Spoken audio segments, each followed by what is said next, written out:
시작기도 먼저 바치고 성부와 성자와 성령의 이름으로 하늘에 계신 우리 아버지의 이름이 거룩히 빛나시며 아버지의 나라가 오시며 아버지의 뜻이 하늘에서와 같이 땅에서도 이루어지소서. 오늘 저희에게 용서하여 주시고 저희에게 잘못한 일을 저희가 용서하오니 저희 죄를 용서하시고 저희를 유혹에 빠지지 않게 하시고 악에서 구하소서. 아멘. 성부와 성자와 성령의 이름으로 아멘. 네, 안녕하셨습니까? 오늘 사순특강 첫 번째 강의인데 오늘 강의해 주실 우리 박형무 선생님은 여기 보시는 대로 한자로도 암직어라고 프란치스코십니다. 네, 원래 세종로 성당에 오신 지는 한 8년? 4년밖에 안 되셨다 그래요. 근데 원래 이따 자세히 또 소개를 하시겠지만 가톨릭 의과대학 죄송해요. 서울대 의과대학을 졸업하시고 본업은 여기 지금 나오는데 원래 의사십니다. 의사신데 특히 교회사 연구소, 한국교회사 연구소에 아주 열심히 활동하시는 그런 분이시기도 합니다. 원래 주요 관심사는 임진왜란과 조선천주교의 전례입니다. 우리는 흔히 임진왜란은 일본군이 침입했을 때 세스페데스 군종 시민이 한국 땅을 지나간 것쯤으로만 여기지만 이제 우리 박 박사님은 단순히 지나간 게 아니라 주둔하면서 그 신앙 공동체가 형성되었고 그 후에도 그 흔적이 아직도 남아있다는 것을 정말로 천착하시면서 바로 작년에 여기에 대한 연구 결과물을 내어놓으셨습니다. 그런데 그 전에 2013년, 지금으로부터 10년 전에 바로 오늘 강의해드릴 이 자책이라는 책을 출판을 하셨는데 이분이 원래 쓰신 분은 최혜두라는 분이신데 신유박해 때 신유박해는 1801년입니다. 신유박해 때 유배형에 처하면서 이제 신앙을 배반하고 삶을 영위하셨다고 한다는 뜻에서 자책이라는 글을 쓰셨는데 바로 이 글을 현대어로 주석을 달아 옮기신 분이 바로 우리 오늘 강의를 해주실 박형무 프란치스코 형제님입니다. 소개 드리겠습니다. 큰 박수 받아주시고.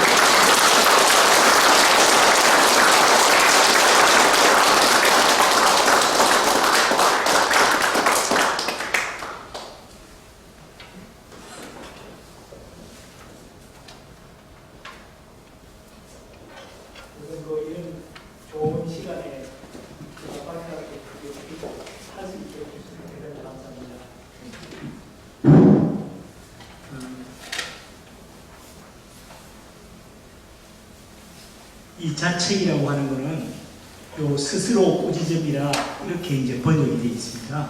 이게 이조 정조 때에 아마 나온 글인 것 같은데 사실은 이 자책이라는 걸 누가 썼는지 잘 모릅니다. 잘 모르는데 이런 글이 있다는 것도 저도 그냥 우연히 알게 됐는데 여기에 나온 그 글들이 굉장히 그 가슴에 와 닿는 게 있어요. 그래서 제가 그걸 한번 풀어보겠다라고 해서 지금부터 10년 전에 이 자책을 한글로 풀었습니다.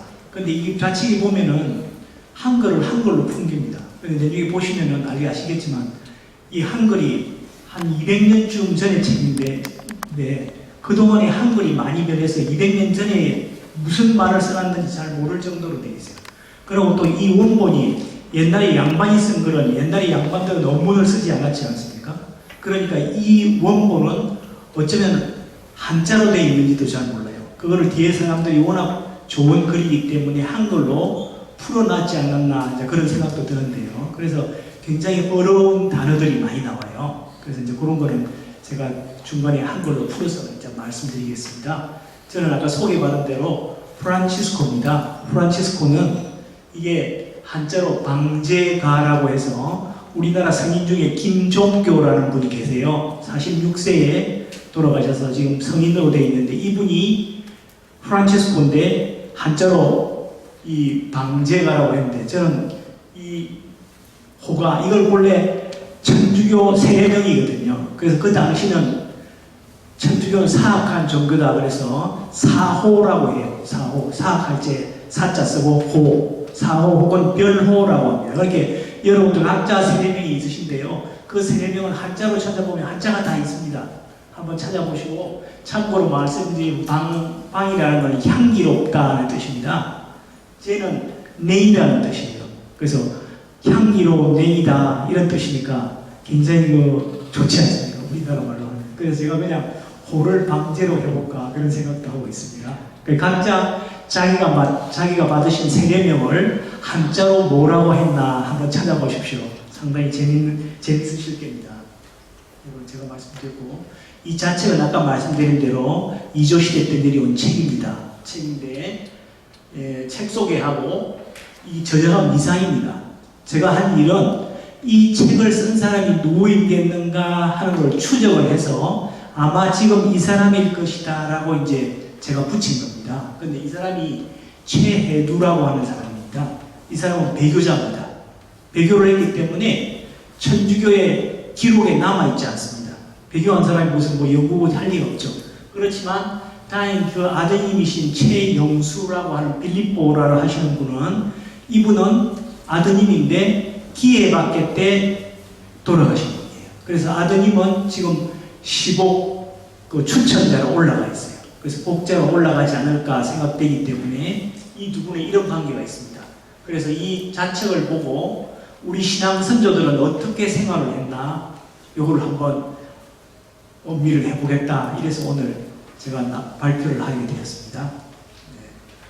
자책이란 금방 말씀드린 대로 아주 얇은 책이에요. 32쪽으로 되어 있는 책이고 이게 한국 교회사에 딱 필사본으로 붓글씨로 한부가 남아있는 겁니다. 그래서 저도 아직 이 원본을 보지를 못했어요. 아마 수장고에 보이보이 모셔놓은 책인 것 같아요. 굉장히 중요하다고 그래서. 그래서 제가 본 거는 카피본, 복사본을 복각해 놓은 책을 보고 그걸로 이제 한글로 본 건데요. 이게 한부가 있다라고 했는데 그 뒤에 공부를 하다 보니까 전주교회사 연구소에 또 한부가 더 있다라고 합니다. 그래서 제가 그걸 보았는데 거의 비슷해요. 거의 비슷한데 조금씩 다른 부분이 있어요. 그래서 어느 게 더 앞에 쓰여 있는지는 잘 모르겠어요. 근데 어쨌든 한부가 더 있다. 그렇게 되어 있고 1801년에 신유박해 때 사학, 천주교를 믿었다는 제명으로 문초를 받고 이 사람은 배교를 했습니다. 살기 위해서 배교를 했어요. 배교를 하고 흥해 땅으로 유배를 갔습니다. 혹시 여기에 흥해에서 오신 분이 계시나요? 경북입니다. 이게 흥해가. 포항에 계시는 분 계세요? 손 한번 들어보실래요? 포항에 계시는 분은 흥해 어디신 거 아시죠? 들어보셨습니까? 네. 나중에 흥해 보여드리겠습니다. 저도 굉장히 궁금했는데요. 이 배교자의 신앙 고백을 담은 참여록이고 참여록이 그렇게 많지가 않다고 그래요. 근데 우리나라에 이런 귀한 책이 있다는 게 굉장히 자랑스러운 그런 일면이 있는 이 책입니다. 그리고 유배 후에 자신의 신정과 향후 각오를 적고 뒤쪽은 천주 10개를 풀어놨어요. 그래서 6개까지만 풀고 그 이에 풀려지지 않고 책이 32쪽으로 끝이 납니다. 자, 책은 이렇게 생겨 있어요. 책 첫머리가 이렇게 돼 있어서 처음에는 편견규 성교 자체 이렇게 돼 있는 거예요. 그래서 이게 첫머리는 조금 이렇게 붓글씨를 좀 만잡았는데 이렇게 적어놨어요. 그 다음에 다음 페이지에 들어가면은 이렇게 되어 있습니다. 자책, 스살꾸지라고 해요. 스스로 꾸지름 이런 뜻일 거예요. 그리고 그 뒤에 이제 자책 스스로 꾸짖음이라라고 되어 있고 책이 이렇게 한지에 이렇게 붓글씨로 써놨습니다. 이렇게 되어 있는데요. 이 붓글씨 보니까 우리 한글이 굉장히 붓글씨로 쓰니까 아름답다라고 생각이 들죠. 한자보다도 더 아름답습니다. 저도 이 책을 보면서 참 한글이 아름답구나 이런 걸 느끼게 됐는데요. 이렇게 이제 제일 마지막에 이렇게 임파울루스라고 해서 사인이 들어가 있습니다.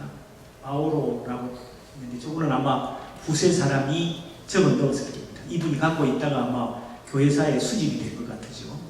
네, 근데 이거 제가 이제 복잡해서 한글로 현대말로 한번 풀어봤습니다. 이거 푸는데 32쪽 푸는데 3년쯤 걸렸어요. 네, 진짜 어렵더라고요. 저도 뭐 전혀 교리라는 게 이런 거 잘 모르고 있기 때문에 이걸 하면서 교리도 공부를 하고 많은 도움이 됐었어요. 자, 제가 이걸 한번 읽어볼 테니까 처음에 이게 무슨 말인지 한번 들어봐 보시면 되겠습니다. 이게 옛날 한글은 이게 띄어쓰기가 없어요. 띄어쓰기가 없기 때문에 이게 굉장히 읽어보면 어디서 띄어야 되는지 잘 안 통해요. 요즘에 보면 옛날에 종현성당에서 나온 그런 서학서 같은 거로 1900년 조금 넘은 책들 보면은 띄어쓰기가 안 돼 있습니다. 굉장히 지금 보기 힘들죠. 자, 여기 보면은 두루 심난 답답하여 두어 줄을 기록하노니 슬프고 슬프도다. 사람이 세상에 나서 본데 줄을 모르는 이는 할일 없거니와 나는 이미 문교하여 근 20년 죽기로서 봉사하노라 하다가 시절이 불행하여 선교의 강군이 되거하니 평일에 열심 봉사하여 신공을 세우니는 오주 예수를 호척하여 치명대원으로 다 돌아가시고 날같이 무겁무득하고 유예유실한 인생은 썩고 썩어 신윤영 우리 동국 봉교인에게 상사하신 그리 흔한 치명의 대언을 참내치 못하고 절박 원통이 나 혼자 빠져나셔 이 흥의 옥중에 잔명이 붙어 살았으니 이 무슨 일인고 라고 되어 있습니다. 대충은 무슨 뜻인고 알겠죠? 그렇지만 전체적으로는 이게 무슨 말인가 지금 안 쓰는 용어들도 굉장히 많이 있는 겁니다. 네, 그래서 요거를 한 번 더 그냥 제일 첫머리니까 한 번 더 풀이를 하면 자책 스스로 꾸지람이라 이렇게 있는 거죠. 두루 심난 답답하여 두어 줄을 기록하노니 슬프고 슬프도다. 마음이 심란하다는 겁니다. 자기가. 그래서 심란하여 두어 줄 글을 갖다가 적어 놓겠다 이런 이야기죠. 사람이 세상에 나서 본데 줄을 모르는 이는 할일 없거니와 할일 없다는 것은 어떻게 할 도리가 없다는 이야기입니다. 세상에 나서 천주를 모르는 사람은 어떻게 할 도리가 없다 이런 이야기입니다. 그런데 나는 이미 문교하여 근 20년 죽기로서 봉사하나로 하다가 문교라는 것은 천주교에 입교했다는 이야기입니다. 천주를 아예 모르는 사람은 뭐 어떻게 할 수가 없는데 자기는 천주에 입교한 지가 20년이 되었다는 거죠. 20년이 되어서 자기가 죽기로서 천주님한테 봉사를 했다는 겁니다. 초기에. 그랬는데 시절이 불행하여 선교의 강군이 되거하니 강군이라는 건 박해라는 소리입니다. 시절이 원래 불행하다면 시절이 어려워서 박해가 온 거죠. 신유 박해 때. 박해가 와서 박해가 되거하니 박해가 밀어닥치니 평일에 열심히 봉사하여 신공을 세우니는 천주교에서 공덕을 세운 사람은 이런 뜻이죠. 오주 예수를 효축하여 오주는 우리 예수를 효축하여 본받아서 치명대원으로 다 돌아가시고 하나님의 큰 은혜에 자기 목숨을 내어서 다 돌아가시고 나처럼 날같이 무겁무득하고 무겁무득이 공도 없고 덕도 없다는 이야기입니다.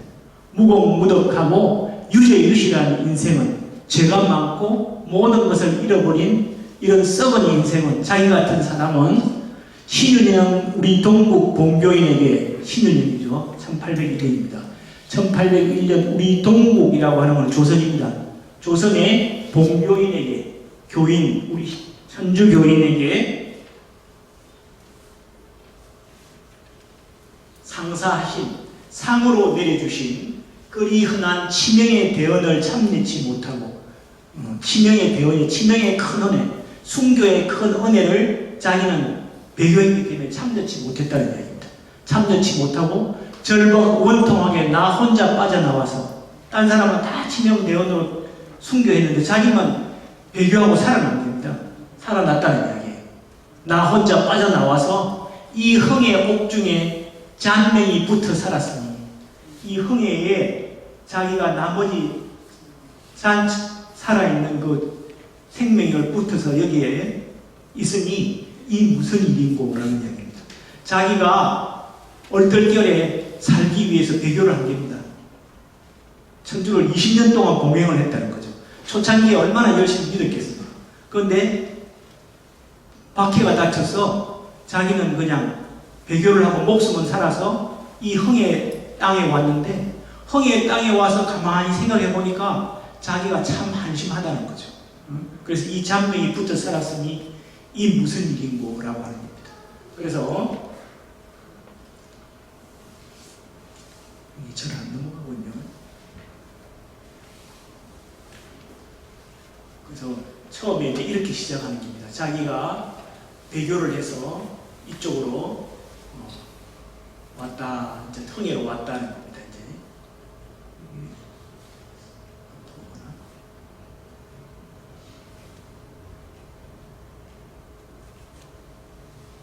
그래서 여기 보면은 아까 말한 대로 여기 신유년 우리 동국 병교인 신유년 1801년이거든요. 신유박해죠. 신유박해에 이 사람이 여기 보면은 이 흥의 옥중에 잔명이 붙어 살았으니 이 무슨 일이고 흥해로 간 사람입니다. 흥해로 유배간 사람이죠. 그래서 이런 사람인데 신유년 동국 본교인에게 상으로 내려주신 그리 흔한 순교의 큰 은혜를 참여치 못하고 나 혼자 빠져나와서 이 흥의 옥중에 붙어 살았으니 이 무슨 일인고 라고 해서 단서라는 것은 신유년과 흥에 있습니다. 그런데 1801년이 지나서 1811년에 신민년에 조선 교우들이 교황님한테 편지를 보내죠. 이 편지에 뭐라고 적혀 있는가 하면 죄인 방지거, 방지거가 프란치스코입니다. 죄인 방지거 땅에 엎드려 가슴을 치면서 교황 성화께 이 글을 올리니 부디 저희를 불쌍히 여기소서. 당시 신유박해로 순교한 사람이 100명이 넘었으며 귀양간 사람은 거의 400명이 되었다라고 하는 편지를 교황님한테 보냅니다. 그러니까 신유박해 때 이렇게 많은 사람들이 죽거나 유배를 한 거죠. 선주를 믿었다는 그러한 제명으로요. 그래서 이 중에 한 사람이다라는 겁니다. 자, 그래서 흥해라는 건 도대체 어딘가 저도 흥이 너무너무 궁금해서 이렇게 처음 봤을 때. 그래서 어느 한 10년도 넘었을 때 여름에 한번 올라매고 흥해라는 곳을 가봤어요. 흥해 가면 뭔가 있을 것 같아서. 그래 가봤는데 흥해가 지금의 호황입니다. 호황 옆에 흥해읍이라는 게 있어요. 그래서 여기 보시면은 이게 옛날에 우리나라 지도인데 굉장히 아름답지 않습니까? 이조시대 때 쓰던 지도인데 여기에 보면은 여기 이 경상도 흥해 땅, 포항 이 일대가 옛날에 동해는 논이 없다네요. 근데 이 부분에만 논이 있고 사람 살기가 괜찮았던 것 같아요. 그래서 이 부분에 여러 가지 그 도시들이 지금은 뭐 포항밖에 없지만 그 당시에 청하라는 데가 굉장히 큰 도시고 그 밑에가 흥해, 그 다음에 영일, 장기가 있고 경주가 여기 있습니다. 그래서 경주 좀 더 나가면 이제 대구가 되죠. 그래서 흥해가 지금의 포항이라고 생각하시면 됩니다. 포항의 흥해읍인가 그렇게 돼 있어요. 예. 거기로 이제 귀향하는 거죠. 이 왜 갔는가 하면은 옛날에 유배갈 때는 어디로 가죠? 제주도로 가거든요. 제주도 왜 갑니까? 제일 서울에서 먼 데로 보내는 겁니다. 그러니까 이 흥해 땅이라는 것도 우리 호랑이 꼬랑지가 돼서 제일 먼 곳으로 갑니다. 그래서 제가 들어보니까 흥해 갈 때 처음 거리 간 게 아니라 둘러서 그쪽으로 가는 겁니다. 그러니까 거리를 많이 해서 지금 흥해가 제일 우리나라의 남단이라고 해서 그쪽으로 간 것 같아요. 그래서 흥해가 여기입니다. 포항이 있는 여기고 여기에 지금 현대 지도에는 여기 청하가 있고 그 밑에 흥해가 있고 영일이라는 데가 있고 장리라는 데가 있어요. 여기 보시면 그다음 여기 나오나 모르겠네.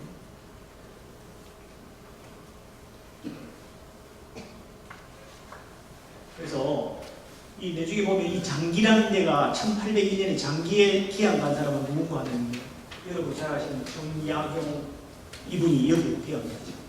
그래서 정약용이 지금 보통 분들은 강진에 가면은 다산 초당이라고 다 가보시죠, 그죠? 다산 초당이 있다라고 하고 형님은 흑산도로 가죠. 근데 처음에 간 거는 이 1801년에 장기로 가요. 장기로 가서 거기에 가고 형님은 신지도라는 데로 가요. 신지도로 가는데 조금 이야기가 나올 텐데 황사영의 백서 사건이라는 게 있었죠. 황사영이 잡히게 됩니다. 그리고 황사영은 정약용 그 제일 큰 형님의 사위지 않습니까? 그래서 정약용을 다시 불러요. 나라에서 문초할 일이 있다. 그래서 정약현 정약용을 서울로 오라고 해요. 그 한양으로 올라가죠. 한양으로 올라가서 거기서 문초를 받습니다. 황사영하고 무슨 관계가 있는지. 그랬더니 뭐 별 특별한 일이 나오지 않았던 걸로 되어 있어요. 그래서 다시 유배를 보낸 데가 다산 초당이 있는 강진이고 형님은 어디로 가요? 흑산도로 가죠. 흑산도로 가기 때문에 이 유배 갔다가 또다시 불려서 간 걸 우리가 이사갈 때 이자라는 것을 써서 이배라고 합니다. 이배를 간 데가 다산 초당이 있는 강진이고 형님은 흑산도에 가시게 되는 거죠. 예, 그렇게 되는 겁니다. 그래서 처음에 이 장기에 정약용이 가게 돼요. 저는 뭐 의사이기 때문에 정약용이 여러 가지 그걸 많이 보는데 정약용이 당시에는 제일 가는 의사예요. 옛날에는 한학을 공부를 했기 때문에 어서도 많이 읽고 그래서 지식이 엄청나게 높은 겁니다. 그래서 처음에 장기 갔을 때 이 장기가 굉장히 끄트머리가 있고 이 장기는 사람 살기 되게 힘든 데였던 것 같아요. 습지가 있고 지금도 아마 그렇다라고 하는데 그러니까 거기에 의생이라는 게 없어요. 의사라는 게 없어요. 그리고 들어보니까 서울에서 정약용이라고 엄청난 사람이 왔다라고 하니까 거기에 있는 사람, 마을에 있는 사람들이 아이고 온 김에 의서를 한 개 남겨주십시오. 우선 급하게 쓸 수 있는. 그래서 거기에 정약용이 거기 가서 촌병역치라고 하는 책을 짓게 돼요. 촌사람의 병도 나을 수 있다. 그 정약용이 여의도항 전사 안에 들어가 있습니다. 그 내용은 없고 앞에 서문에 촌병역치라는 게 나와 있어요. 이 사람들이 책을 한 개 만들어 달라고 해서 우선 언급으로 여기 있는 사람 병이 걸리면 전부 무당 불러서 푸닥거리 하고 뱀 잡아먹는 게 다 했다고 되어 있어요. 그러니까 이 산에 있는 약초 같은 걸 갖다 해서 어서를 만들어주면 그거를 우선 언급으로 쓸 수 있지 않겠나 하는데 그런 데서 장기에 하여튼 가 있고 지금 장기에는 제가 못 가봤어요. 못 가봤는데 곧 이제 갈 겁니다. 장기에 가면은 정약용이 왔다고 하는 유배 갔다고 하는 비석도 있고 거기에 몇 가지의 흔적이 있다라고 합니다. 예, 한번 시간 나면 한번 가보십시오. 그래서 여기가 이제 흥해입니다. 자, 그래서 이 흥해로 간 사람, 신유박했던 흥해로 간 사람이 누구인가를 찾아보는 겁니다. 그런데 우리나라는 기록의 나라예요. 진짜 모든 기록을 다 갖고 있어요. 그런데 이 사학진이라고 하는 책이 있습니다. 이 사학진은 신유년에 귀양 가거나 죽은 사람들을 몽땅 다 문초해 놓은 기록입니다. 기록인데 이 사학진이가 동경대학본이 있고 또 그 다음에 김양선 목사님 한 거 김양선 본이 있고 절두사에 가면 절두산 본이 있는데 앞에 책들은 다 없어지고 절두산에 한 부가 남아있는데 그 절두산에 남아있는 요게 이 사학진이다 라고 하는 책이 이 책에 모든 게 다 있는 겁니다. 그래서 그 사학진이 책을 제가 이제 찾아보니까 요 안에 213명이 유배간 걸로 되어 있어요. 그 유배간 사람 중에 한 사람이겠죠. 그래서 유배간 사람 중에 흥해로 간 사람이 누군가 이 단서를 찾았습니다. 흥해 간 사람이 딱 두 사람이 있어요. 최혜두라는 사람하고 박판남이라는 사람인데 박판남이라는 사람은 이게 뭐 요행인가 잘 모르겠지만 유한금이라고 호남의 사도라고 하는 분이 있죠. 유한금의 비부라고 되어 있어요. 유한금의 몸종입니다. 거기 몸종이 있는 뭐 책을 쓸 리가 없지 않습니까? 그러니까 이 최혜두라는 사람이겠구나 제가 그렇게 추측을 한 거죠. 그래서 이 자책이 최혜두의 글일 것이다. 이제 그렇게 한 겁니다. 최혜두는 양반이고 천주교의 초기에 입교하고 초기 신자로서 활동을 했는데 이분은 배교했기 때문에 천주교의 역사에서 사라진 사람입니다. 사라졌는데 이 책만 그냥 남아있는 거죠. 그래서 이 박판남은 유황금의 비부다. 그런데 이 자책의 내용에 이제 읽어보시면 알겠는데, 그 아까도 보는데 근 20년 죽기로서 봉사를 했다. 1801년에 20년을 죽기로서 봉사했으니까 1784년에 우리나라에 천주교가 이송이 들어오지 않습니까? 그러니까 거의 초기에 일하신 분이다. 이걸 알 수 있고, 두 번째는 경세검서라는 책과 칠극이라고 하는 책에 난 내용을 많이 적어놨어요. 이분은 배교자로 가기 때문에 책이라는 걸 하나도 갖고 갈 수 없는 거죠. 그런데 책에 보면은 경세검선이 칠극에 나온 이야기가 아주 글자도 안 변하고 그대로 다 있는 겁니다. 이건 뭘 말하는 거 하면 옛날에 양반들은 달달 외웠던 거예요. 외워서 그냥 쓰면 쓰는 겁니다. 거기 옛날에 우리 천주교 평민들도 보면은 잡혀갔을 때 뭐라고 하면 평민들도 그냥 말을 달달달달 하는데, 그게 지금 보면은 천주교 공부를 한 30년, 40년 한 분보다 더 말을 잘하는 거예요. 이건 뭐를 말하는 거 하면 아마 옛날 분들은 그냥 다 외웠던 것 같아요. 성경도 외우고 그냥 외워서 물어보면 그대로 대답을 하는 겁니다. 북한 사람들 입에서 잘잘잘 나오듯이 아마 그랬던 것 같아요. 그래서 이분도 경세검서라고 하는 거는 뭔가 하면 지금 오늘날에 아캠피스가 지은 준주성경입니다. 그리스도를 본받아. 이게 성경담으로 많이 읽혀졌다고 하는 책이잖아요. 그죠? 이미타티오 크리스티라고 해요. 그리스도를 본받아라고 하는 책이 경세검서고요. 칠흑이라고 하는 건 판토아라고 하는 예수의 신부님이 지은 책인데요. 재밌는 이야기들이 많이 있어요. 근데 그 이야기들을 많이 적어놨어요. 그리고 이제 성인절을 읽었다라고 되어 있고, 요하사서 소학이라고 하는 내중에 말씀드리겠습니다. 요하는 뭔가 요상한 그림이다. 사서는 사악한 책이다. 이 책을 걷어서 불을 태웠다라고 하는 거죠. 요상한 그림이 뭐겠습니까? 성화입니다. 그 다음에 사서라는 것은 뭐 당연히 천주교 교리 같은 책이들이죠. 요와 사서를 모아가지고 불을 질렀는데 그 안에 보면은 이 책도 갖고 있던 책들이 많이 있었다라고 되어 있어요. 마지막에 천주교리의 깊은 지식을 가져서 10개를 논할 수 있는 사람. 이 사람은 양반밖에 안 되죠. 그래서 최혜두가 아마 이 책에 원래 저자일 것이다 라고 추정을 한 겁니다. 사학징이라고 하는 책이 이렇게 되어 있고, 저도 원본을 못 봤는데요. 이 사학징이가 한국 교회사에서 꽃감을 해서 내놨습니다. 그래서 한자로 되어 있죠. 사학징에 보면은 1권, 2권으로 나눠져 있는데요.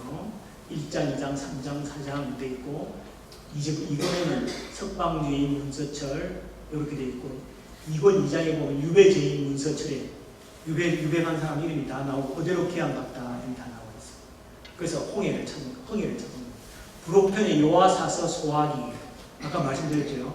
성화와 교리서, 서학서, 한자로 된 서학서 같은 그런 거를 갖다가 모아서 불을 질렀다. 사학징이 때 책을 걷어가지고 했는데, 이 사학징이 2권 3장 부록본에 보면 한신의 이집원, 한신혜가 파묻어 놓은 책, 이집원이 책을 도배로 놓은 책, 책필봉의 보따리에서 나온 책, 뭐 이런 책들이 압수를 했다는 거죠. 거기에 보면 책 이름도 조금 나와요. 나오는데 성경광익, 한 번쯤은 들어봤을 책이죠. 내용은 잘 모르겠지만 성경직해, 묵상지장, 요리문답, 준현청례, 죄인 지축일기, 윤지축일기가 1801년에 벌써 다 나왔던 겁니다. 신자들이 뭐 그걸 읽을 수 있는 사람은 다 읽었던 거죠. 그래서 근데 그 윤현의 집에 구들 속에서 많은 요와 사서가 발견됐는데, 이거는 정광수 집에서 옮겨져서 온 책들이다 이렇게 지금 알려져 있는데, 최혜두를 공부를 하다 보면 최혜두가 이렇게 이야기했어요. 문초를 받아 제가 평소에 보던 책을 정광수 집에 두었는데 광수가 어디에 숨겼는지 모릅니다. 그러니까 사실은 윤현 집에 있던 거는 많은 책이 정광수 거지만 일부는 최혜두라고 하는 사람 책이었다는 거죠. 그러니까 최혜두가 그런 성인전뿐만 아니라 많은 책을 읽고 아주 교리에도 깊었을 것이다 이런 이야기입니다. 신유박교 때 유배간 사람은요, 아까 말한 흥해에는 최혜두, 박판남이라는 사람이 갔어요. 갔는데 제일 밑에 보면은 그 장기에는 정약용과 조우교가 갔고 그 위에 청하라는 데는 조 세 분이 가고 그 밑에 영일이라는 데는 조이 갔어요. 저분들 합하면은 한 8분이 갔지 않습니까? 이분들이 이제 신유박해 때 갔어요. 간데 공부를 하다 보니까 저분들이 물론 배교를 하고 간 사람인데 살아가고 저 중에는 노비도 있고 양반도 있습니다. 양반도 있는데 뒤에 알고 봤더니 저 사람들이 경상도 땅에 간 첫 천주교 신자입니다. 배교는 했지만 첫 천주교 신자예요. 그래서 거기에 향토사하는 그 역사 하신 분은 저 사람들이 저기 모여서 교촌을 형성했다 이런 이야기까지도 하시는 것 같습니다. 그거는 사실인지 아닌지 잘 모르겠는데 8분이 가서 고기에서 이제 일생을 끝낸 거죠. 그런데 옛날에 그 귀양 갈 때는 그 양반들은 그 고을에 가면 사상범이잖아요. 이 사람들이 일을 안 해도 먹여 살리는 겁니다. 사또가. 그래서 그 정약용 관대는 그 사또가 어려운 겁니다. 우리 고을에는 재정도 넉넉하지 않은데 양반을 둘이나 보내니까 도저히 우리가 받아들일 수가 없다. 한 사람은 딴 데로 보내주시오. 그래서 한 사람은 김해로 가고 이 정약용은 여기에 장기에 머무르게 있었던 걸로 되어 있습니다. 그래서 여기 보면 청하에 3사람, 흥에 2사람, 영일에 1사람, 장기에 2사람 이렇게 가서 8분이 귀향을 갔다. 이렇게 있는 거죠.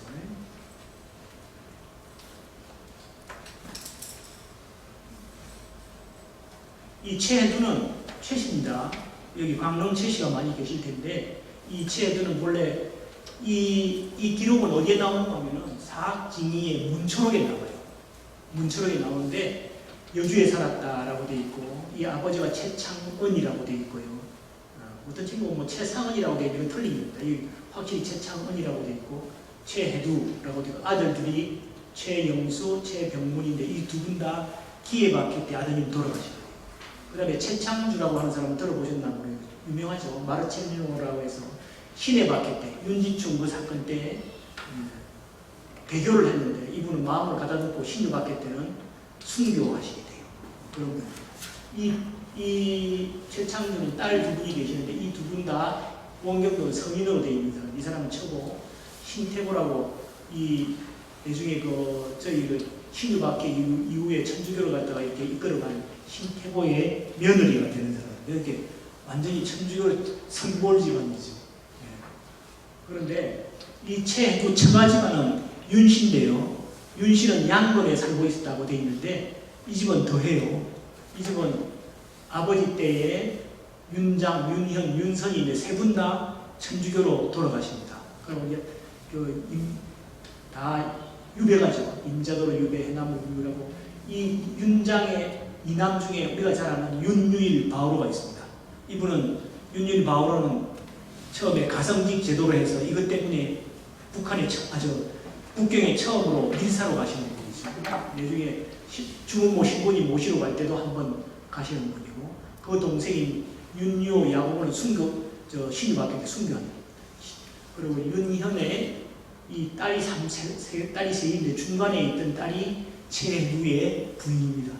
그 다음에 윤선의 윤관수라고 하는 사람의 인연은 우리가 잘 아는 윤점의 아가다 윤운해 우치랍니다. 이분들 신유박해 돌아가신 분들은 은홍성지 여기 가보신 분이 계시죠? 은홍성지에 다 모셔져 있어요. 근데 이제 옛날에 돌아가신 분의 그 유해를 못 찾았기 때문에 대부분 다 가묘입니다. 가묘고 윤요 야고보 묘는 진짜 묘죠. 진짜 묘. 나머지는 가묘도 있는데 은홍성지 서울에서 별로 먼저 왔습니다. 가보면은 신유박해 돌아가신 분들 다 볼 수 있어요. 묘소에 가면은. 근데 어쨌든 윤씨 처갓집이죠. 처갓집은 더 많고 제가 세보니까 한 11분쯤 되는 것 같아요. 순교하신 분. 자, 그리고 이 당시에 그러면 신유박해 당시에 어떤 일이 있었나 빨리빨리 좀 보겠습니다. 주문모 신부님이 우리나라 처음 들어온 야고보 신부 처음 신부님이시죠. 그래서 아까 말한 윤유일 이 1790년에 신부님 모시러 북경에 가요. 그래서 처음에는 주문모 신부님 오신 게 아니고 이거보다 전에 레메디오스라고 하는 신부님을 북경에서 보내요. 그런데 이분은 조선에서 모시고 가는 사람하고 접선이 안 된 거죠. 그래서 돌아가시게 돼요. 그러고 나서 곧 돌아가시죠. 그래서 처음에 이 신부님이 못 들어오시게 돼요. 그러고 있는 차에 1793년에 조금 지나서 포천에 있는 홍교만 프란치스코, 그 다음에 홍인대오 부자가 신부님 모시고 와야 되는 거 아니냐, 그렇게 윤유일한테 이야기를 합니다. 그래서 편지를 받게 돼요, 윤유일이. 그래서 윤유일이 처음 만난 사람이 여주에 가서 최해도와 최창주를 만나게 돼요. 이렇게 최해도하고 숙부를 만나게 되죠.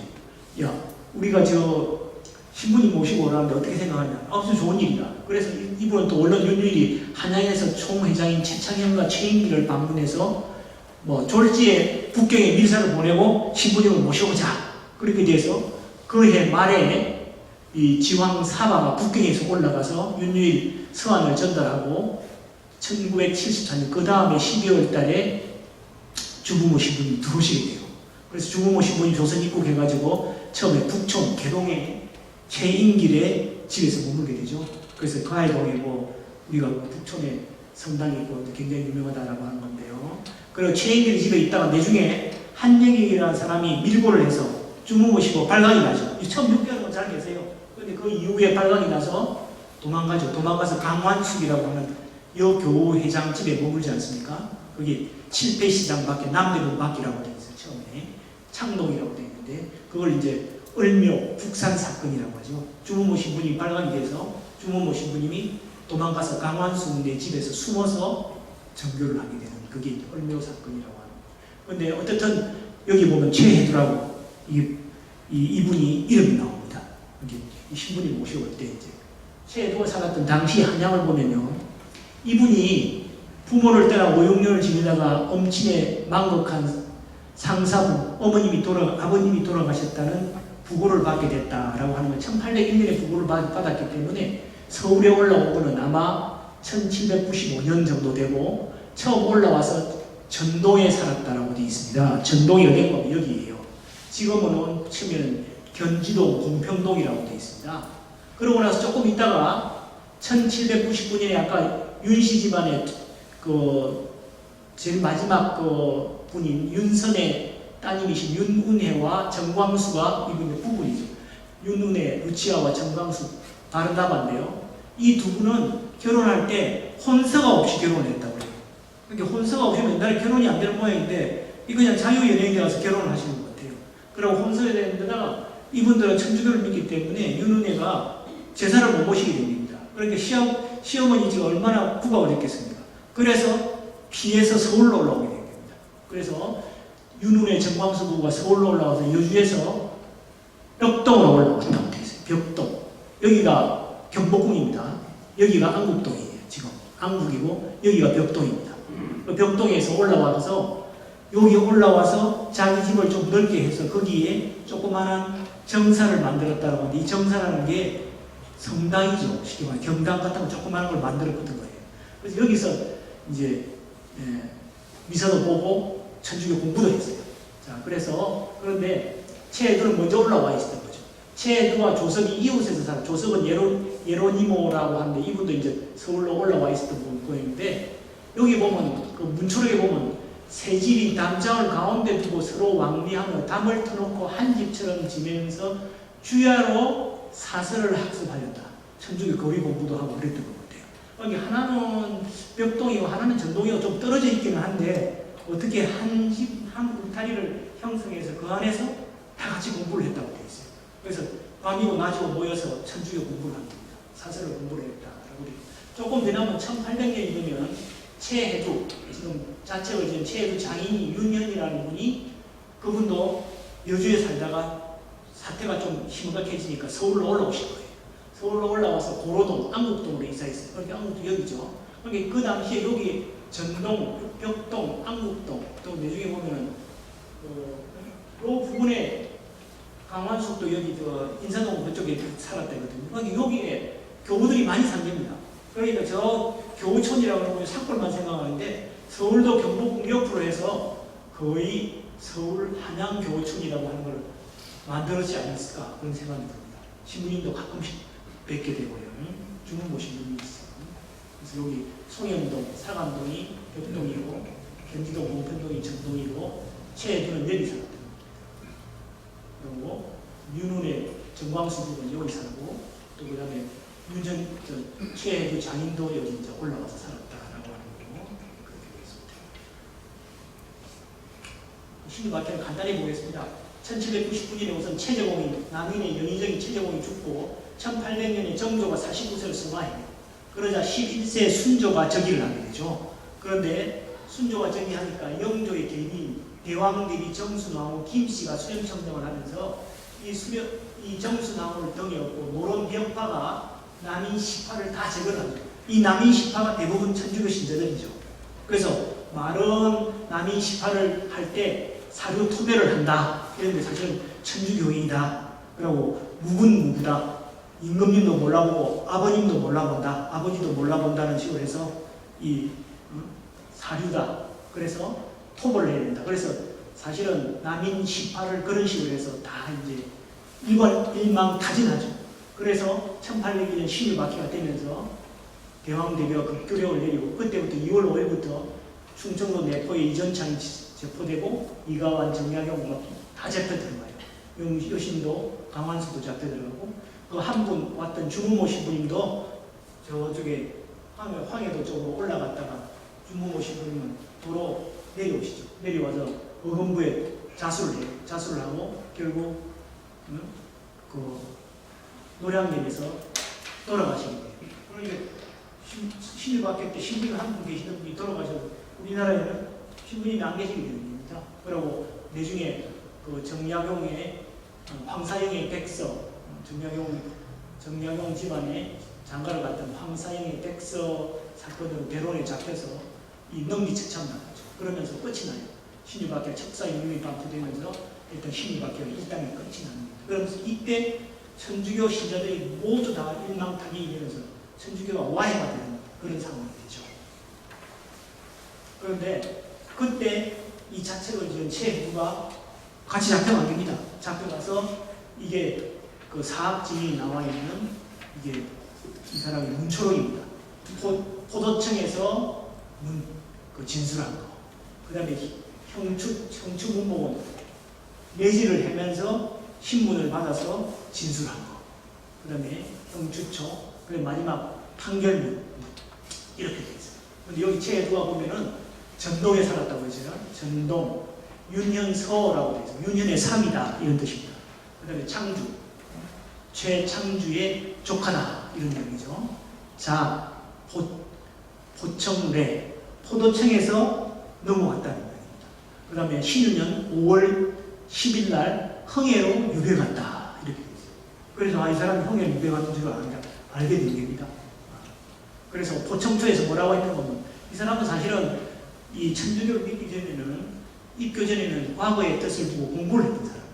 옛날에 나오겠죠. 과거 공부. 그랬는데 포도청에서 이럽니다. 의신이 이 몸이 반예다. 자기는 양반의 후예라는 거죠. 양반의 후예였는데 혹각 사서 처 사촌 유입. 이게 무슨 소리냐면 사설을 혹해서 공부했다는 거예요.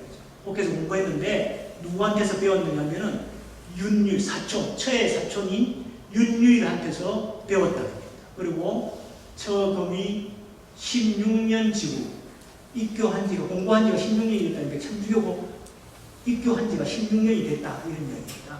그러니까 그걸 계산해 보면 1785년에 입교한 걸로 되어 있어요.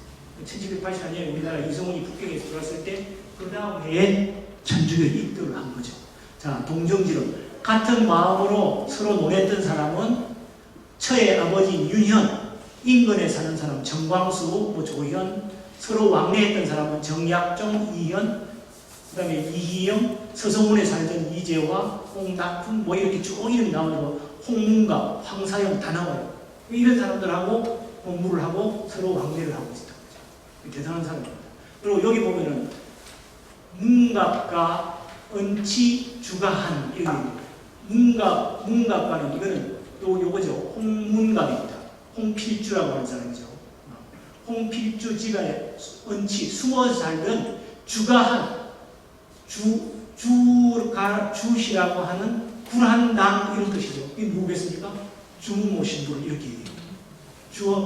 주가한을 3차 득견 세 번 만났다는 거예요. 세 번 만났다. 이 사람이 어디서? 정광수. 아까 말한 그 병당을 만들어놨다. 정광수 집에서 주문모 신부님을 자기 3번 딱 만났다고 얘기합니다. 그리고 자기가 삼촌 최창주가 여주에서 살았는데 2월달에 1801년 2월 경기도 감령에 체포가 돼요. 경기도 감령이 어딥니까? 지금 적시자병원 앞입니다. 적시자병원이 수원으로 가기 전까지 계속 거기 경기도 감령이 한참까지 경기도 감령이 거기 있었어요. 자, 경기도 감령에 체포가 됐어요. 그런데 자기는 도망가서 자기는 윤현의 장인의 집에 숨어 살았는데 장인도 포도청에서 체포가 됐어요. 포도청에서 체포가 되고 각처를 그래서 자기는 또 장인 집에서 나와서 이곳저곳으로 막 피신을 하고 댕겼다는 거죠. 그랬는데 면자적에서 아버님이 제가 수모 피신하는 일로 포도청에 또 갇히게 됐어요. 아버지가 잡혀가니까 자기가 그저께 스스로 포도청에 자수하게 됐습니다. 이렇게 얘기해요. 이 포도청은 좌포도청, 우포도청이 있어요. 그죠? 좌포도청, 우포도청인데 임금님이 앉아 계시는 좌쪽입니다. 좌쪽이 돼서 좌포도청 어디요? 단성사 옛날에 아시죠? 단성사 앞에 보면 좌포도청 표지가 있습니다. 한번 가서 보십시오. 우포도청 어디죠? 우포도청은 동아일보 앞에 가시면요. 가깝습니다. 동아일보 앞에 가면은 그 화단이 있어요. 그 화단 안에 자세히 보시면은 요 우포도청 자리입니다. 라고 되어 있어요. 그러니까 한번 가시면서 유심히 보십시오. 좌포도청, 우포도청, 그 다음에 적시자병원 앞에 보면 경기감령이라고 표지서 있습니다. 자, 그래서 윤훈의 정광수도 잡혀 들어갔어요. 잡혀 들어가서 이 사람들이 진술하는 데 보면 1월 6일 날 최해도, 정광수, 조선이 같이 살았다고 했잖아요. 이 각자 동시에 피신을 했다고 되어 있어요. 그래서 그런데 금지령이 매우 오면서 각자 도망을 가게 되어 있어요. 다 같이 서에서 같이 갑니다. 그 다음에 아버지가 잡혀서 최해도는 관청에 자수하게 됐다라고 되고 1801년 4월 6일 날 형조에 접수한 그 서류에 보면은 최해도를 포함한 18명은 사학에 홀려서 정황을 알고도 고하지 않은 죄, 이 지정 불구지죄라고 해요. 정황을 알고도 자기가 그걸 안 했다는 거죠. 고하지 않은 죄, 이런 불구지죄로 잡아들였다 이렇게 되어 있는데 형조는 제가 보니까 형조는 그 세종문화회관 그 앞에 길에 가다 보면은 형조 이렇게 들어가 있죠, 그죠? 보신 분 봤을 거예요. 유심히 보십시오. 그걸 걸어가다 보면 형조라고 되어 있어요. 형조 터였다. 그래서 지금 형조가 거기인 줄 아니에요. 그쪽에 잡혀갔던 것 같아요. 그래서 이분이 이제 잡혀가서 이렇게 얘기합니다. 의신이 이 사람이 금일에 처음으로 알게 되었다. 천주학이 뭐라고? 의적 금수지법이다. 의적은 뭡니까? 의적이라는 오랑캐, 오랑캐와 금수, 날짐승, 긴짐승의 법인으로 알게 됐다. 이렇게 얘기해요. 비교한 거죠. 그죠? 오랑캐와 금수의 법인으로 천주교가 알게 됐다. 그리고 뉘우쳐서 깨우치고 바른길로 돌아가 영원히 선량한 백성이 되고 싶다라고 해서 낙공한다. 이와 같이 진술하였습니다. 라고 되어 있어요. 전 지목고 사학에 깊이 빠져서 전부터 주한, 아까 말한 주문모 신부죠. 주한을 만나고 서로 상호간에 강론, 서로 간에 막 주고받고 한 겁니다. 이런 죄는 10,000번 죽어도 아깝지가 않습니다. 이렇게 얘기합니다. 그래서 이제 배교하면서 살아난 거죠. 그래서 제사 마지막 판결문에 최해도는 윤현의 사역을 윤유일의 사학에 따라 배웠고 주한, 주문모와 더불어 정광수 집에서 무차 만났으니 그 실정을 살피면 남의 범죄를 알고도 고하지 아니한 죄 변하기 어렵다. 그러나 특별히 포도청에서 자기가 진심으로 잘못했다고 그렇게 이야기하니까 양민이 되기를 원한다고 하니까 그리고 지금 음악에 신문하는데도 계속 마음을 바꾸지 않고 자기가 착한 사람이 되겠다고 하니까 참작에서 용서할 단서가 있다. 그러니까 참작에서 풀어줘라. 이런 이야기입니다. 그래서 마지막에 이래가지고 훈련 나서 이 사람이 아까 말한 대로 이제 유배로 가는 겁니다. 유배로 가서 이제 흥에 가서 흥에 이제 가게 된 거죠. 제가 흥에 가보니까 흥해가 옛날에는 아까 말씀드린 청하, 그 밑에가 흥해, 그 옆에가 영일, 그 밑에가 장입니다. 잘 아시겠죠? 포항에. 그런데 가보니까 지금은 뭐 흥이라는 게 어디고 조그만 옛날에 큰 도시였던 것 같아요. 여기에 관아가 있습니다. 제남헌이라고 이런 아주 멋들어진 관아가 있고요. 그래서 또 찍어보면 이렇게 생겼어요. 여기 있고, 여기 관아인데 앞에 회화나무가 600년 된 회화나무가 아주 멋들어지게 있습니다. 거기 처음에 갔을 때 이 사람 양반이기 때문에 여기 잡혀가서 여기서 또 이제 한번 문초를 받았겠죠. 흥에 관아에 가가지고. 자, 그래서 이 사람이 이제 흥에 가서 이제 앉아 있으니까 자기가 살기 위해서 대결을 하고 이적 검수지법이라고까지 하면서 목숨이 살았는데 딴 사람 다 죽은 거죠. 자기가 살아서 가만히 보니까 자기가 너무 한심한 거예요. 16년 동안 그렇게나 죽게 살기로서 천주님을 믿었는데 자기 살기 위해서 자기가 한 목숨 구하기 위해서 대결을 하고 그래서 잠명이 붙어 살았으니 이 무슨 일인고 이렇게 얘기합니다. 그래서 이 책을 쓰게 됩니다. 그래서 도대체 나라는 사람은 어떤 사람인가? 곰곰이 생각이 났겠죠. 그리고 이제 배교해서 유배가 된 거죠. 유배가 돼서 세복천복을 양식했다라고 나중에 문장이 나옵니다. 세복이라는 건 세상복입니다. 세상 살아가면 복 받는 건데 이 사람은 유배 갔으니까 세상복이라는 건 없는 거죠. 그런데 이 사람은 죽으면 천당 가야 되는데 천주교 신들 같으면 이 사람은 어떻게 됐어요? 천주를 배반하고 갔기 때문에 천당으로 갈 수가 없는 겁니다. 그러니까 이 사람이 생각해보니까 세복, 천복을 양복을 다 양식했다고 그러는 겁니다. 두 번째는 참된복, 예중에 진복이라고 하는 거죠. 그리고 진복 팔당이라고 하고 진복. 그 진복을 잃었다는 겁니다. 그래서 자기는 천주학 죄인이 됐다. 이렇게 얘기합니다. 그래서 이 사람이 이제 여기부터 이제 글을 남겨놓는 건데, 처음에 이렇게 시작해요. 처음에 그 문장 몇 개 빼고 나서. 나의 위인이 본래 향주하는 마음이 냉담하여, 입공에 해태하고 개가에 무용하여, 백불 여인한 가운데. 이렇게 합니다. 이 무슨 소리가 하면 이게 진짜 어려운 한자들만 내야 돼서 토만 붙인 것 같아요. 그래서 제가 처음에 한자가 되어 있는 거 아니면 나의 위인이, 나의 인간됨이 본래 향주하는 마음이 냉담하고 주를 향하는 마음이 냉담하고 냉랭하다는 거죠. 그리고 입공에 해태하고 공을 세우는 데는 게으르다는 얘기입니다. 공을 세우는 데는 게으르고 개과 죄를 뉘우치는 데는 아무런 소용이 없어서 백불유인하다라는 건 무슨 소리입니까? 백이면 백가지가 남들보다 못하다는 이야기입니다. 자기는 생각해 보니까 도저히 그래서 남들보다 백이면 백가지가 다 못한데 이제는 권면 책선하던 친구도 동심 책략하게 보던 서책도 없으니 유배 왔으니까 착한 일을 하도록 권하고 격려하던 친구가 없는 거죠. 친구도 없고 그 다음에 한 마음으로 이 격려해서 보던 책도 아무것도 없는 겁니다. 유명한 사람이 무슨 책이 있겠습니까? 친구가 있겠습니까?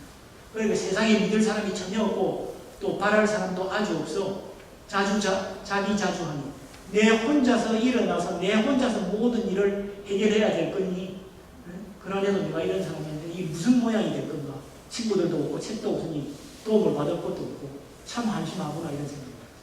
자, 그래서 만일 이 모양으로 죽게 되면 우리 주의 천주의 자녀가 되지 못하고 천당 영원 뭉세 비할 데 없는 진짜 복을 얻지 못할 것이니 어찌 한심 가렴치 하는가 이렇게 얘기합니다. 자, 그래서 그 다음에 뭐라고 하면은 살아금세 세복도 있고 살아 이승에서는 세상의 복을 이루었어. 유배 갔습니까? 죽어 후세 천복도 또한 이룰 것이니 무슨 말 아시겠죠? 세복 천복을 이 두 개의 복을 양실할 것이고 그 다음에 살아금세 세옥을 면치 못할 것 세상 지옥이라고 합니다. 죽고 나가는 지옥도 있겠지만 세상에 자기가 사는 이 세옥 세상 지옥도 면치 못할 것이니 세옥 지옥을 어떻게 다 견디자는 말이고 이렇게 얘기하는 거죠. 목숨은 죽을 날이 가까워오고 내가 행하는 날로 지옥이 가까우니 누구를 원망하며 니를 탓하리요 이런 겁니다. 자기가 저지른 일이니까 누구를 탓하고 누구를 원망하리요 그런 겁니다. 진복을 이루고 진복 여기 뭐라고 하면 진복 팔당의 고난자가 진복이라 하였으니 번강 고난에도 꼭지이 있으니 예수의 고난 성인 성령의 자치를 본받아 고난을 감수하면 비록 미고라도 다 공이 되어 육신은 세상에 있으나 이미 천상 사람이라 진복의 사람이거니와. 진복 8단이라는 걸 많이 들어보셨죠? 세상에 인간한테 줄 수 있는 복이라는 것은 수도 없이 많다는 겁니다. 그렇지만 그 복 중에서 진짜 내한테 복이 되는 거. 이건 예수님이 우리 가르쳐 주신 가파르나움에서 산상수훈으로 가르쳐 주신 8가지의 이거야말로 진짜 복이라는 겁니다. 가짜 복이 아니고 진짜 복이라는 겁니다. 그래서 옛날에 우리 신앙 선조들은 이걸 갖다가 진복 8단이라고 해요. 8가지 복이 진짜 복이다. 이렇게 얘기해요. 진복 8단. 그 진복 8단 뭐 한번 좀 옛날 말로 한번 풀어보면은 성 마두복음에 마음으로 가난한 사람, 다시 마음으로 가난한 사람, 양선한 사람은 온화한 사람이라고 했죠. 세 번째, 우는 사람. 이건 지금 말로 슬퍼하는 사람이라고 번역이 됩니다. 그 다음에 어덕에 줄이고 목말라 하는 사람, 의로움에 줄이고 목말라 하는 사람, 마음이 쫓아가는 사람, 쫓아가다가 깨끗한 사람. 그 다음에 6번째, 애흥이라고 하는 건 자비라는 거. 자비하는 사람, 화목하는 사람, 평화를 이루는 사람, 을을 위하여 분난을 받는 사람, 의로움 때문에 박해를 받는 사람. 이 사람이 뭐라고요? 진복 8단이다. 진복 8단. 그래서 진복 8단이 고난을 받는 자가 진복이다. 이렇게 했어요. 진짜 복이다. 고난을 받는 사람이 진짜 복을 받는 거다라고 했는데, 무릇 고난에도 곡절이 있다는 겁니다. 고난을 받는 곡절이 있어서 예수의 고난과 성인 성리의 자치를 본받아 고난을 감수하면 비록 작은 고난이라도 다 공이 되어서 육신은 세상에 있으나 이미 천상 사람이 되었던 거죠. 그러니까 이런 사람들은 진복의 사람이라는 거죠. 그래서 여기서 예수의 고난과 성인 성리의 자치를 본받았어요. 그렇지만 주모의 후원을 입고 고성의 표양을 따르지 않으면 주모의 천주와 성모의 커다란 은혜를 잊고, 고성이라는 건 옛날의 성현입니다. 오래된 고성, 옛날의 성인들의 본보기를 따르지 아니하면 비록 온 세상의 괴로움을 나 홀로 받은들 무슨 진복의 사람이 되겠는가, 이렇게 얘기하는 거죠. 영혼을 돌보지 아니하고 방탕하여 회심하기를 바삐 아니하서는 받는 바다 흑고난이요 짓는 바다 죄악이며 잃는 바다 진복이요 얻는 바다 진화, 모든 재앙일 것이다. 이렇게 얘기합니다. 그래서 회제경이라고 하는 것은 아침 기도에 나오는 죄를 뉘우치는 기도입니다. 이거 지금은 없어졌죠. 아침 기도가 간단하지만 지인지자 신자 천지대군 오천하를 차지하신 위 없는 진주요 나 중죄인이 주에 내신 말. 이거는 그 최애도 책에 안 나옵니다. 최애도 책 여기부터 나와요. 차라리 천하만복을 다 잃고 천하만고에 다 걸릴지라도 조금도 우리의 지존지선하신 주에게 죄어둠을 원치 아니하고 이후는 단단히 주의 명을 지키기로 결단하고 정하여 한결같이 죄에 빠질 것을 버리고 멀리하여 죽기에 이르도록 감히 범치 말려 하나이다 라고 되어 있어요. 지인지자라면 인자하시고 지극히 하신 천지대군이시여 온 천하를 차지하신 위가 없는 진짜 주인이시여 나 중지인이 주가 내신 바라. 차라리 천하만복을 다 잃고 천하의 모든 복을 다 잃고 천하의 모든 고통에 다 자기가 빠질지라도 조금도 우리의 지존지선하신 지극히 높고 지극히 선하신 주 천주한테서 죄를 얻음을 원치 아니한다, 이런 이야기죠.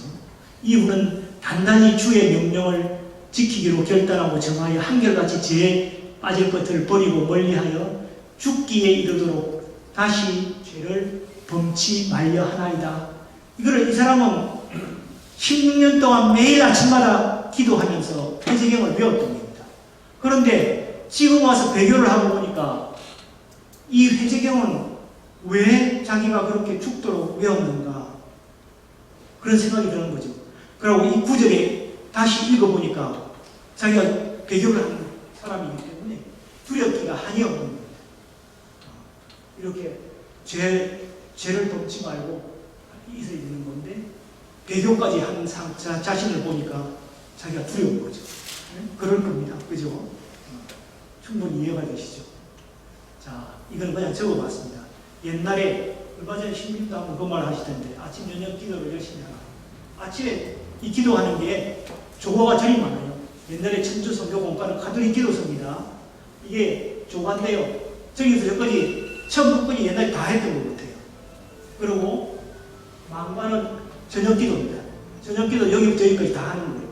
그러니까 옛날에는 아침 기도하자, 저녁 기도하자, 그래가 할아버지가 부르면 전부 다 가서 기도하고 있으면 시간이 너무 많이 걸리니까 밑에 애들은 자고 위 어른들은 기도하고 그랬다는 거 아닙니까? 그래서 이게 조가와 망가입니다. 지금은 아주 간단하게 됐죠. 쉽고 편하게 됐습니다. 그런데 아까 말한 회제경을 아침마다 쭉 들어배웠는데 이건 무엇 때문에 자기가 했을까? 그리고 이거를 읽어보니까 배교한 자기로서는 굉장히 두렵다는 이야기죠. 자, 조화경이 아침 기도에 음산한 소리를 듣지 말고 사특한 빛을 보지 말고 예 아닌 말을 이르지 말며 예 아닌 물건을 취하지 말고 예 아닌 땅을 밟지 말며 마음에 망령난 생각을 말며 뜻에 망령된 움직임을 말고 오직 나로 하여금 천주를 생각하고 천주를 사랑하여 죽기에 이르도록 공경하여 주의 말씀을 쫓게 하여 주옵소서. 아침마다 조가경을 외웠는데 이 조가경은 또 무엇 때문에 자기는 그렇게 16년 동안 앵무새처럼 읽었을까, 외웠을까라고 하는 겁니다. 이 구절을 무슨 뜻으로 외웠느냐. 그래서 천주학 제인이라고 이제 하는 거예요. 이곳 사람들이 자기한테 내려오니까 천주학 제인 이렇게 얘기하는 겁니다. 그런데 이 사람은 사람들은 자기를 보고 천주학 제인이라고 하는데 이 사람은 배교를 한 사람이잖아요. 배교를 한 사람이 자기가 생각할 때는 엄밀히 말하면 천주학 제인이 아닌 거죠. 딴 사람들이 자기를 갖다가 천주학 제인이라고 하는데 자기가 정말로 천주님을 모시고 천주학 제인이 되어 왔으면 오히려 마음이 좋았겠죠. 그런데 자기는 배교를 했기 때문에 딴 사람은 천주학 제인이라고 하지만 자기는 생각할 때 천주학 제인이 아닙니다. 그렇죠? 네. 그래서 천지 만물을 주지하시는 천주를 봉사함으로야 죄인된 일이 있으려마는 헛된 이름만 가지고 실이 없이 성교만 천주교만 욕되게 하니 정말로 제가 생각해 보니까 자기가 진짜 천주학 죄인이에요. 자기 관점에서 보니까 자기가 배교를 하고 내려왔으니까. 자, 그래서 이 어찌 슬프지 않나 이런 거예요. 자기가 차라리 그냥 딴 사람이 말하는 진짜 천주학 죄인이 되었으면 마음이 얼마나 좋았겠습니까? 그런데 자기는 배교를 했기 때문에 자기가 진정으로 천주학 죄인이 되었구나. 이래서 막 슬프다는 거예요. 그래서 이 사람이 이렇게 얘기하는 거예요. 하루를 살면 하루가 제과요. 이제 배교를 했으니까요. 하루를 살면 하루가 제과요. 이틀을 살면 이틀이 제과요. 나다리 해했느니 저는 첩첩 산과 바다 같은데 바다처럼 쌓이는데 성사를 받고 해제하여 볼 길은 아주 없도다. 왜 성사를 받고 죄를 사야 되는데 신부님도 없고 자기 혼자 여기 유배가 있으니까 성사를 받고 해제할 수가 없는 거죠. 죄는 그냥 닦고 가는 거죠. 그러니 애고애고 나 죽으리로다 이를 의할고 나 죽으리로다 가슴이 터질 듯 미칠 듯 취한 듯 그저 죽고만 싶은 심정일 뿐 생각하면 할수록 그저 원통하고 애달기만 할 뿐 도대체 무엇이 부족하여 그 크신 주의 은총을 버렸단 말인가. 제가 한번 넣어놨습니다. 천지의 대군대부이신 천주를 섬기는 길을 잃어버린 나는 곧 천지의 죄인이 되었구나. 이렇게 얘기해야 되는 거죠. 남을 업신여김을 감수하고 오주 예수는 다른 사람 자기가 천주학 죄인 하니까 이제 이 사람이 또 이제 배교했지만 기분이 좋지가 않았는 거죠. 오주 예수는 지존지기하시고 허물이 없으시나 남의 남무람과 비소함, 비웃음을 업신여김과 욕함을 달게 받고 계시거늘 나는 지극히 천하고 지극히 아주 미미하고 지극히 천한 중에 죄악이 심하고 잘못이 중첩하니 마땅히 남의 나무람과 비방함을 받음직하니라 무엇이 참기가 어렵노라. 그렇게 얘기합니다. 능모준 욕이 이르거든 사람들이 모욕을 하고 멸시를 하거든 그런 욕이 이르거든 평화한 안색으로 고개를 숙이고 주에 감사하고 달게 받으라. 해롭지 아니하리라. 이러하면 어찌 이 괴로운 중에 즐거움이 나지 않겠는가. 이렇게 이야기합니다. 고난과 모욕을 인내하고 예수의 표양과 성모의 덕행을 본받아서 고난과 모욕을 인내하면 그 굳은 덕을 빼앗아갈 사람이 누가 있겠는가. 그리고 내 입으로 그런 걸 발설하지 않아도 주님께서 다 하시는 이고 이게 다 자기가 해야 할 바이고 자기 이익이니 딴 사람들은 어찌 알 수 있겠는가 이런 이야기입니다. 자기가 뭐 내가 뭐를 뭐 어떤 걸 했네 이런 거 말하면서 천주님께서 다 알고 계신다는 거죠. 그리고 그렇게 하는 게 인간의 본분이다라고 이야기합니다. 자, 그래서 이제 얼마 남지 않았습니다. 조과와 망가에 대해서 신앙의 점검에 대해서 얘기하는 건데요. 신앙의 점검은 이분이 조과와 망가, 죄란 무엇인가, 성찰이란 무엇인가, 통해는 뭔가, 정계는 뭔가, 구령에 대해서 이야기를 하고 있습니다. 조과와 망가, 조과는 아침 기도, 망가는 저녁 기도. 네. 새벽에 일어나서 정신을 가다듬어 아침 기도를 행한 끝에 어젯밤에 어떻게 지냈는가 성찰해서 제가 없거든 주의 은혜에 감사하여 오늘 하루도 잘 지내게 하여 주옵소서 기도하고 아침에 또 저녁에 또 정신을 가다듬어 저녁 기도 망과를 행한 끝에 오늘 하루를 어떻게 지냈는가 성찰하여 제가 있거든 통해 정계하고 평일같이 평생 잘 그냥 지내고 특별한 문제가 없으면 주의 은혜에 감사하여 오늘 밤도 잘 지내게 하여 주옵소서 기도할 것이니 이렇게 하라는 거죠. 그런데 조망과를 그러면 어떻게 됩니까? 아침 기도와 저녁 기도를 안 하면 어떻게 되나? 여기 있어요. 음식과 의복은 육신을 기르는 지려요. 덕행과 성공은 영혼을 기르는 양식이니 하루 두세 번 음식을 먹지 못하면 육신이 굶주릴 것이요. 아침 기도와 저녁 기도, 조가와 망가를 빠뜨리면 영혼이 때를 잃었다. 영혼이 쉬지 않으니 육신이 아침에 굶으면 저녁에 비록 두 그릇 밥을 먹어도 한때 두 그릇을 먹었지 아침에는 굶었고 아침에 뺀 겁니다. 영혼이 때를 놓치고 그 후에 기도문을 외워서 보속을 하여도 그때 이미 때는 놓치게 되었는지 어찌 아깝지 아니하겠는가. 이렇게 아침에 알기 쉽게 아침에 밥 한 그릇 빼고 저녁에 두 그릇 먹고 아침에 아침 기도를 빼먹고 저녁에 보속해도 아침 기도를 빼먹은 거 아니냐. 그렇게 하면 안 된다는 거예요. 조만 성경을 보라. 아침 저녁 기도를 보라. 빼먹었어요. 족을 하여 실시 아니한치는 하였으나 이게 무슨 소리가 하면 아침에 일어나서 꼭 해야 될 일을 하지 않았다는 얘기입니다. 아침 기도 안 한 거죠. 족을 하여 실시 때를 잃지 않은 것 같이 그렇게 했다는 거죠. 하였으나 앉아 백담 당소는 부지런히 하여도 서로 쓸데없는 말도 하고 껄껄 웃고 당소 크게 웃고 이런 거는 부지런히 하면서도 아침 저녁 기도하는 데 이르러서는 유유훌훌이 마음없이 하여 한가하고 대수롭지 않게 하여 조그마한 일분의 양심을 속이지 못하여 겨우 하지 않았다는 말만 명쾌하고 맛있게 재미로이 천주와 성모의 인대로 감동하도록 하여 보지 못하였으니 이러하고도 주와 더불어 말씀함이 되랴. 아침 저녁 기도는 안 하면서 그냥 농담이나 하고 껄껄 웃고 이렇게 했다는 거예요. 쓸데없는 말과 제대로 생각은 불을 일삼아 부지런히 맛있게 하고 유익하고 공되며 덕되는 염경 기도를 송경하는 거죠. 어서바삐하고 무슨 큰일이나 있는 듯이 입만 놀려 맛없이 지나치니 이러고도 때를 놓치지 아니하였다 하겠는가. 마지막인 것 같아요. 요거 나머지 내용은 다음번에 시간이 있으니 그때 한 번 더 보도록 하고 이 중간에 이제 최혜두가 얼마 동안 유배 생활을 하였는지 확실치가 않은데요. 1841년에 이 아드님이신 최영수 빌립보가 우포도청에서 잡혀가서 그리고 죽게 되는데 그때 우포도청에서 이렇게 한 진술을 보면은 부친 해주라고 해주가 잘못돼서 해주인데요. 신유년에 체포되어 흥해군에 유배당해 그곳에 돌아가셨다라고 돼요. 1801년에 돌아가셔서 유배가서 못 돌아가신 것 같아요. 그 달래 천주교사에도 흥해로 유배갔던 최혜두가 세상을 떠나자 그때 10세밖에 되지 않았던 장남 최영수가 부친의 시신을 메고 그곳에서 묻었다라고 되어 있습니다. 그래서 아마 천주 10개 중에 6개까지만 풀어서 이 책에 해놓은 걸로 봐서는 일찍 돌아가시기 때문에 그렇지 않는다라고 하는 이야기입니다. 이거는 제가 사실은 십몇 년 전에 이 책을 한글로 풀이를 해서 흥해를 갔다고 그랬잖아요. 흥해 가서 뭔가 있어서 찾아갔습니다. 제가 흥해 가서 여기 유배 오신 사람을 성당에 들어가서 다짜고짜 물어봤어요. 그랬더니 성당에서 전혀 모른다는 거예요.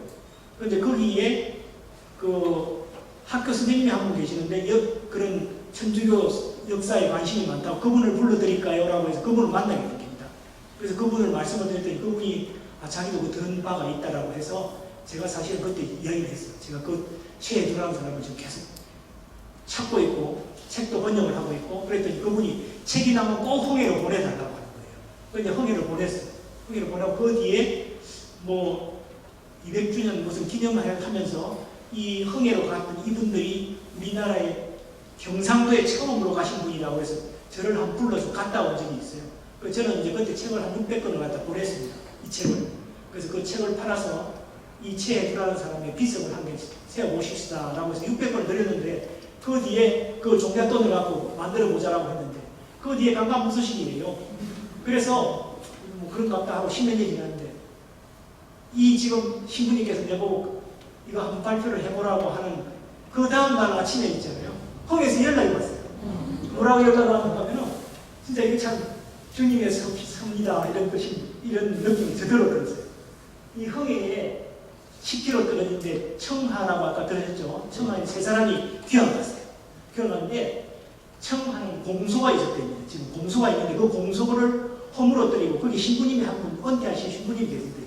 그 신부님이 그 최혜두의 글을 보고 너무나 감명을 받아서 그 공소를 없애고 거기다가 경당을 새로 지었는데 그 경당 이름을 최혜두의 회심의 경당이라고 붙이기로 했다라고 합니다. 그리고 3월 25일 날 올해 지금 이달 3월 25일 날 축성식을 하니까 한번 내려오십시오라고 연락이 옵니다. 그래서 이것도 무슨 일인가. 그래서 이게 그 청해에 청하가 이렇게 여기 지금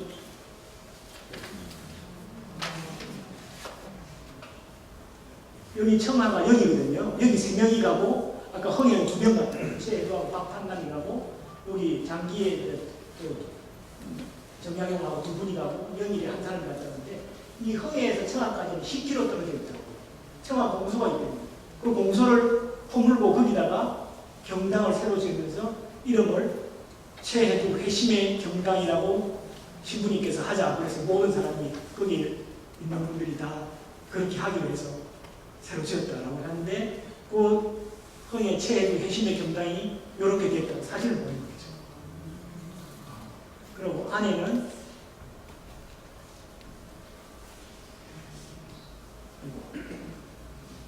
이렇게 되어 있다. 그리고 그 밑에 마지막에다가 이건 무슨 일인지 이거는 그 흥하고 청해에 있는 내과에 있는 돌을 주어가지고 그 신자들이 색깔을 칠해서 저거를 만들고 저 제목을 저 밑에다가 여기다가 순교와 배교라고 하는 설치를 했다고 이야기를 하시는 거예요. 참 그래서 설치 미술을 했다라고 해서 강경한 부양에서 그래서 3월 25일 날 내일 올라갑니다. 그래서 지금 제 생각에는 거기에 최혜두의 경당이 만들어졌다니까 최혜두의 아까 말한 자체가 뭐 당연히 나가야 되고 자체 원본은 제가 본 적이 없어요. 그런데 원본 비슷한 그걸 갖다 복각을 해가지고 거기에다가 이제 빛을 해야 되겠죠. 그 최혜두 문초록 사학지기도 갖다 놓고 그 다음에 또 최혜두의 아직 얘기 안 나왔습니다만 최혜두의 아드님이신 최영수 빌립보라고 하는 분은 지금 기회 마켓 때 이제 복자로 이제 올라가는 분이기 때문에 이분이 우포도청에서 신문받은 기록 이것도 이제 하고 그리고 또 그분이 얼마 전에 연락한 분이 그 최혜두와 그 최영수 아버님과 아드님이 같이 있는 동상을 자기들이 만들어서 이번에 3월 25일 날 갖고 그다 이렇게 이야기하세요. 그래서 이거는 언제 천주교의 그 무슨 미술 전시회에 있었는데요. 북글 쓰시는 분이 이 자책의 문장이 너무 좋다라고 하면서 이거를 이 족자를 하늘 받았어요. 제가 보는 두루 심난 답답하여 도저를 기록하느니 슬프고 슬프도다. 사람이 세상에 나서 네 줄을 모르면 할 일 없거든. 이걸 다 적어. 그래서 너무나 감명이 깊어서 이 사진을 찍어놨어요. 그래서 오늘은 여기까지만 하고 다음에는 최영수의 기록 그걸 보고 나머지 아까 말한 최혜주가 이분이 죄라든지 성찬, 통회 이런 거를 어떻게 자기가 생각하고 있었는지 여기 대해서 일단 논해보도록 이렇게 하겠습니다. 잠시만 들어보고